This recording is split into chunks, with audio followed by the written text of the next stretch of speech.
बिस्मिल्लाहिर्रहमानिर्रहीम। अस्सलाम वालेकुम नाज़रीन कराम, मैं हूं मखदूम शहाबुद्दीन और आप देख रहे हैं मेरा फेसबुक और यूट्यूब चैनल। उम्मीद करता हूं आप सब लोग बखैर व आफियत होंगे और जहां भी होंगे अपने अहले खाना समेत खुश भी होंगे और महफूज भी। नाज़रीन कराम, इस वक्त पाकिस्तान की मईशत के जो हालात हैं और जिस तरह से हमारी मईशत तबाही के दहाने पर लाकर खड़ी कर दी है, डिफॉल्ट के दरवाजे पर हम दस्तक दे रहे हैं, इसहाक डार की डार्क इकोनॉमिक्स की वजह से इस सब के अंदर पाकिस्तान को नॉर्मली कौन बचाता है? सब के अंदर पाकिस्तान को नॉर्मली पाकिस्तान के बरादर मुल्क बचाया करते हैं, सऊदी अरब हो जाए, यूएई हो जाए, चीन हो जाए। लेकिन यहां पर एक और बड़ी अहम और बड़ी अलार्मिंग खबर सामने आई है और तस्दीक हो गई है कि सऊदी अरब ने इस इंपोर्टेड हुकूमत को एक जन्नाटेदार थप्पड़ रसीद किया है और किस तरह से इस वक्त सऊदी अरब हाथ खड़े कर चुका है। और army chief general Asim Munir के दौरे सऊदी अरब की गूंज में सऊदी अरब की तरफ से एक मैसेज कम्युनिकेट कर दिया गया है कि जब तक ये सब नहीं होगा उस वक्त तक चीजें आगे नहीं बढ़ेंगी। मैं ये डिटेल्स आपके सामने रखूंगा। इसके साथ ही साथ अब ऐसे लग रहा है कि बहुत सी चीज़ों के ऊपर अनहोनियां हो रही हैं। इस वक्त मुल्क के अंदर बहुत सी अनएक्सपेक्टेड चीज़ें हो रही हैं और एक ऐसी ही चीज़ हुई है। हामिद मीर को इमरान खान की जुबान लग गई है और इमरान खान का मौक़िफ़ जो है वो अब हामिद मीर का मौक़िफ़ बन चुका है। बड़ी दिलचस्प सूरत हाल है, जबकि जनरल बाजवा जो हैं वो अपनी ही फौज के ऊपर चार्जशीट लगाने पर तुल गए हैं। और जनरल आसिम मुनीर को आर्मी चीफ बनाया कैसे गया, पूरी कहानी यानी पूरा मंजरनामा ये देखें कि इस वक्त वैसे मुल्की राज और मुल्क के अहम तरीन चीज़ें सेफ नहीं है क्योंकि अपनी ज़ात पर अटैक हुआ है ना, और इसीलिए जनरल बाजवा जो हैं वो अपनी खामोशी बैक टू बैक तोड़ रहे हैं। लेकिन जनरल आसिम मुनीर को आर्मी चीफ बनाने की नई कहानी भी उनकी जानिब से लॉन्च कर दी गई है और ये कहानी अच्छी खासी अलार्मिंग है। ये तीन बड़ी डेवलपमेंट्स हैं, मैंने तीनों चीज़ें आपके सामने रखनी है। सबसे पहले नाज़रीन इकराम, आपको पता है कि सऊदी अरब पाकिस्तान का एक टाइम टेस्टेड दोस्त है और हमेशा पाकिस्तान की मईशत और हमारे फॉरेन रिजर्व्स के अंदर पैसे रखवाने हों, हमारी अपनी हरकतें ऐसी हैं, फिर हमें जाकर और ये वो मौका होता है जिस पर हमें रियलाइज़ होता है कि हम इतने आज़ाद भी नहीं हो सकते क्योंकि बैगर्स कांट बी चूज़र्स। ये हमारे मोहतरम जनाब वज़ीर आज़म इज़्ज़त माब शहबाज शरीफ साहब जो कि फ़कीर आज़म हैं, क्योंकि उन्होंने कहा कि पूरा ये nation, we are a nation of beggars and beggars can't be choosers. तो अब जो सऊदी अरब है उससे हमें उम्मीद है वो हमें $3 अरब प्लस $2 बिलियन यानी टोटल 5 का हमें कोई पैकेज बना के अच्छा सा दे दे। और हम अपनी हरकतें ठीक नहीं करना चाह रहे हैं और हम अपने मामलात ठीक नहीं करना चाह रहे हैं। हम इसी तरह का यहाँ पे ये मैस जो है वो बरकरार रखना चाहते हैं कि यहाँ पे तबाहियाँ भी हों, इस लैब के अंदर एक्सपेरिमेंट्स भी हों, बेशक पूरी लैब को ये एक्सपेरिमेंट्स चला दें क्योंकि हमें उम्मीद है ना कि हमें कोई ना कोई बचा लेगा। लेकिन अब ऐसा मामला नहीं है। इस सब के अंदर मैं आपको ये बताऊं कि शेख रशीद साहब जो हैं उन्होंने एक दावा किया है और शेख रशीद साहब जो हैं उन्होंने एक बहुत बड़ा क्लेम जो है वो इस वक्त उनका मंजर-ए-आम पर आया है और उन्होंने कहा है कि जो सऊदी सफ़ीर हैं, जो सऊदी एम्बेसडर हैं, उनसे मेरे भाइयों जैसे ताल्लुकात हैं। वो कहते हैं हमने इनको कहा, यानी कि इंपोर्टेड हुकूमत को कहा कि अपना घर ठीक करो, यानी पहले अपने मामलात दुरुस्त करो, पहले अपने मुल्क के अंदर पॉलिटिकल स्टेबिलिटी लाओ। मैं हल्फन कहता हूं, मुझे उन लोगों ने कहा कि जब तक घर ठीक नहीं होगा हम इमदाद नहीं देंगे, यानी जब तक अपने मामलात ठीक नहीं करोगे। Although army chief general Asim Munir के हवाले से ये डिस्कशंस आ रही हैं, मंजर-ए-आम पर ये खबरें आ रही हैं कि जनरल आसिम मुनीर सऊदी अरब जाएंगे, वहां से रिलीफ लेके आएंगे। लेकिन सऊदी अरब बार बार और पब्लिक फोरम पर भी नवाफ सईद अल मालकी जो कि सऊदी एम्बेसडर हैं पाकिस्तान में, वो ये चीज वाजे कर चुके हैं। और अब शेख रशीद साहब ने कहा मैं हल्फन कह रहा हूं कि मुझे उन्होंने बताया कि हमने गवर्नमेंट के सामने अपने हाथ खड़े कर दिए कि पहले अपना घर ठीक करो फिर हम आपको इमदाद देंगे। सऊदी अरब कोलंबो में जाकर सरमायाकारी कर रहा है, पाकिस्तान में कौन खाक सरमायाकारी करेगा? IMF का मसला और इनकी नाअहली सामने आ गई है तो गरीब अवाम तो मर गई है। ये एक बहुत बड़ी बात है जो शेख रशीद साहब ने किया और ये एक तरह से आप कह सकते हैं कि तस्दीक है। ये मोहम्मद बिन सलमान की तरफ से एक सख्त पैगाम है और इंपोर्टेड हुकूमत जो कि ये फन्ने खान बनते थे कि हम इकोनॉमिक्स आके डार्क इकोनॉमिक्स ठीक कर देगी, हमारे ताल्लुकात ठीक है, न्याजी ने ताल्लुकात खराब किए थे तो करें ताल्लुकात ठीक। अब आपके ऊपर कोई ट्रस्ट नहीं करना चाह रहा क्योंकि आप एक अवाम के जो एक हुकूमत होती है ना, हमेशा जब आप अपने घर से मजबूत होते हैं, जब आपके अपने कदम मजबूत होते हैं, जब आपकी जड़ें मजबूत होती हैं, फिर दुनिया में आपकी इज्जत होती है। इस तरह से मांगे तांगे की भीख में मिली हुई और एंटी इमरान नैरेटिव की वजह से आप गवर्नमेंट पे, आपकी अपनी कोई वो नहीं है इस वक्त पूरी सियासत जो है वो इमरान को लाने या इमरान को निकालने की है। आप इर्रेलेवेंट हैं, शहबाज शरीफ हो जाएं, जरदारी हो जाएं, ये सब इर्रेलेवेंट हैं। तो ये चीज जो है ये मुल्क का नुकसान कर रही है, जो इंपॉर्टेंट चीज है। अब यहां पर इमरान खान साहब ने टेक्नोक्रेट से हाथ खड़े कर दिए और अब हामिद मीर साहब ने भी, दिलचस्प मामला यह है, दूसरी चीज पे आते हैं, फिर इसके बाद जो army chief general Asim Munir की तैनाती की नई स्टोरी लॉन्च हुई है, that is very interesting. Hamid Mir साहब जो हैं उन्होंने एक कॉलम लिखा है और उसका उन्वान है इंपोर्टेड टेक्नोक्रेट्स। कहते हैं कि बस बहुत हो गई, अब हमें माफ कर दो, हमें फिर से बेवकूफ बनाने की कोशिश ना की जाए। 2-2.5 साल के लिए टेक्नोक्रेट्स की हुकूमत हमारे मसाइल को सुलझाने के बजाय मजीद उलझाएगी। जो साहिबान टेक्नोक्रेट्स की हुकूमत के जरिए कौम को मुआशी मसाइल के हल का ख्वाब दिखा रहे हैं, उनसे पूछा जाना चाहिए कि कब, कहां और किसने उनके साथ टेक्नोक्रेट्स की हुकूमत के बारे में सलाह मशवरा किया। अगर इस सवाल का जवाब मिल जाए तो फिर इस गैर आईनी तजवीज़ पर गौर करने वालों से पूछगछ की जाए कि वो किसके एजेंडे पर काम कर रहे हैं, और अगर कोई नाम नहीं बताया जाता तो फिर ये शोषा छोड़ने वालों के खिलाफ कानून के मुताबिक कार्रवाई होनी चाहिए। टेक्नोक्रेट्स की हुकूमत का तस्वुर ना सिर्फ गैर आईनी बल्कि अवाम दुश्मनी पर भी मबनी है।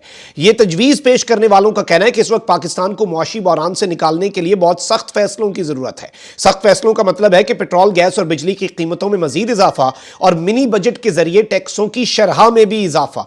लेकिन अब यहां पर इन्होंने ये बिल्कुल बात कही है कि ये जो कुछ हो रहा है ये गैर आईनी है, और इमरान खान साहब तो यही सब कुछ करते हैं। और इन्होंने इस सब के अंदर और भी बहुत सी बातें लिखी, लेकिन इन्होंने ये कहा है कि इस कॉलम का दामन बहुत तंग है। अर्ज ये करना है कि मईशत को सुधारने के लिए वाकई सख्त फैसलों की जरूरत है।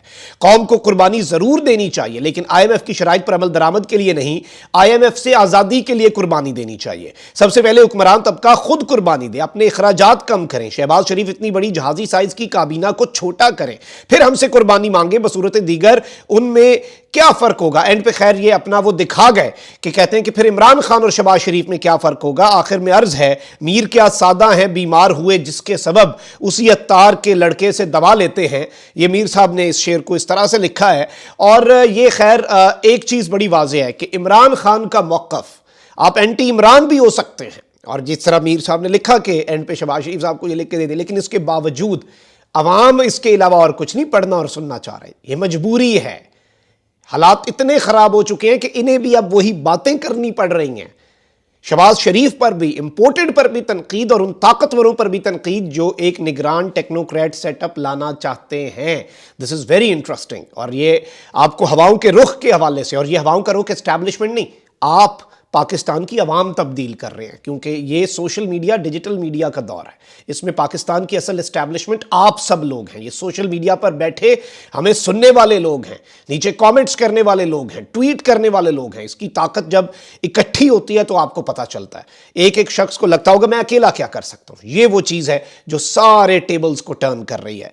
अब यहां पर जावेद चौधरी साहब जो हैं, उनकी मुलाकात का अभी तक खुमार नहीं उतरा जनरल बाजवा के साथ, और जनरल बाजवा ने रिटायरमेंट के चंद ही दिनों के बाद 6 घंटे इनसे मुलाकात की, इन्हें अपने घर बुलाया और सारी बातें कह दी। यानी इन्होंने सारे राज, ऐसे लग रहा है कि शायद बतौर आर्मी चीफ बहुत सी चीजें तो आपको अपने सीने में दफन करनी होती हैं ना। अब जी जावेद चौधरी साहब जो है वो लिखते हैं कि PTI की तरफ से आर्मी चीफ की सपोर्ट हासिल करने के लिए उन्हें 3 बार एक्सटेंशन की ऑफर की गई। मार्च 2022 के महीने में 2 बार ऑफर की गई। पहली पेशकश असद उमर आर्मी चीफ के पास लेकर गए।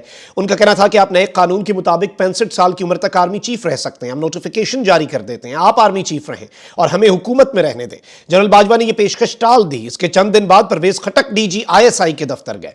DG के सामने बैठकर महफूज फोन के जरिए जनरल बाजवा से बात की और उन्हें गैर मुय्यना मुद्दत तक एक्सटेंशन की ऑफर कर दी। यह ऑफर अदम एतमाद से चंद दिन पहले की गई थी। यहां पर सवाल पैदा होता है कि अमेरिका का साइफर उस वक्त इमरान खान के पास पहुंच चुका था और यह जनरल बाजवा के मीर जाफर और मीर सारदिक के किरदार से भी अच्छी तरह वाकिफ थे।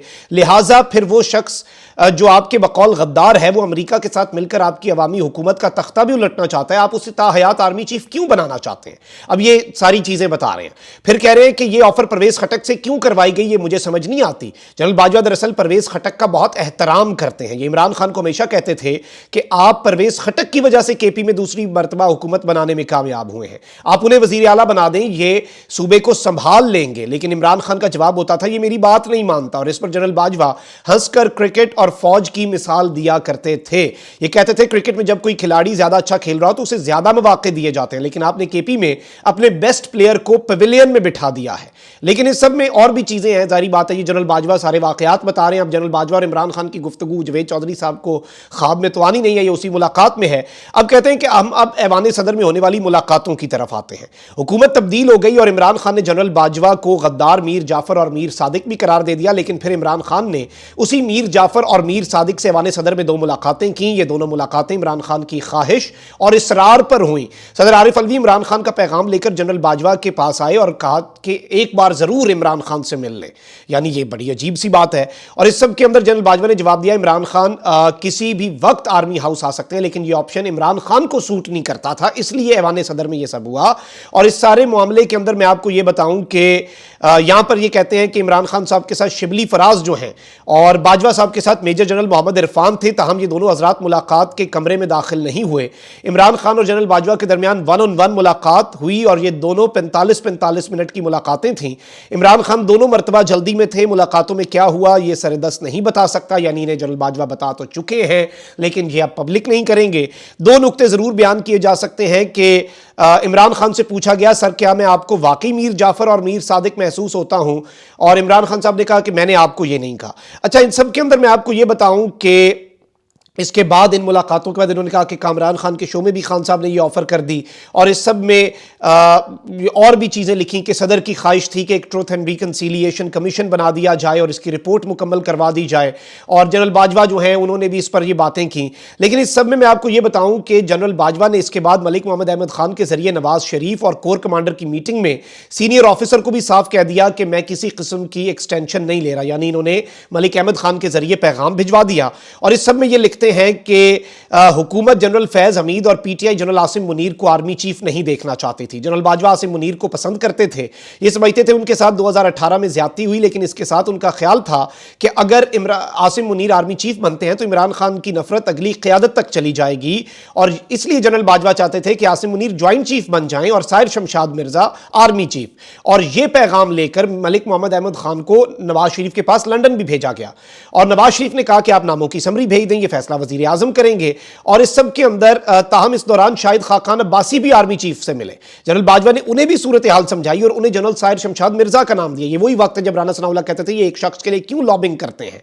और इस सब में मैं आपको ये बता दूं कि इनसे बहुत से सवालात हुए कि दबाव अच्छा कौन बर्दाश्त कर सकता है। दूसरा सवाल इनसे ये हुआ, ये जारी बात है नवाज शरीफ ने अपने कारोबारी दोस्त के जरिए जनरल बाजवा के पास कुछ सवालात भिजवाए। जनरल बाजवा ने कहा कि जनरल आसिम मुनीर अच्छा दबाव बर्दाश्त कर सकता है। दूसरा सवाल था अरबों के साथ किसके ताल्लुकात अच्छे हैं, तो जनरल बाजवा ने कहा कि वो तो जनरल आसिम के अच्छे हैं। इसके ऊपर इन्होंने ये फैसला किया, यानी इनके थ्रू बेसिकली ये मुलाकातें हुई। तो अब सवाल ये है कि ये इस तरह की चीज़ें और अरबों की वजह से हमारे आर्मी चीफ था, ये सारा कुछ जो जनरल बाजवा इस वक्त कर रहे हैं, ये सारे का सारा मामला जो है वो आपको मैं बता दूं कि इसमें मलिक अहमद खान भी तस्दीक कर रहे हैं अपने हिस्से की इस पूरी स्टोरी के अंदर। तो ये बड़ी इंपॉर्टेंट और दिलचस्प चीज़ें हैं। और ये जो नई स्टोरी आई है मंजर आम पर कि ये सब कुछ हुआ, ये सारी डिटेल्स कौन मंजर आम पर ला रहा है, आर्मी चीफ की तैनाती में क्या क्या सवालात पूछे जाते हैं, असल में वो सवालात भी मंजर आम पर आ रहे हैं। हम सऊदी अरब के इतने मरहूने मिन्नत हैं कि जिसके उनसे अच्छे ताल्लुकात होंगे वो हमारा चीफ बनेगा। तो ये चीज़ें जो हैं ये बड़ी इंटरेस्टिंग भी हैं और बड़ी अजीबोगरीब भी हैं और अलार्मिंग भी हैं। अब देखना यह नई लीडरशिप इस पर क्या करती है। अपना बहुत ख्याल रखिए। अल्लाह निगहबान। पाकिस्तान जिंदाबाद।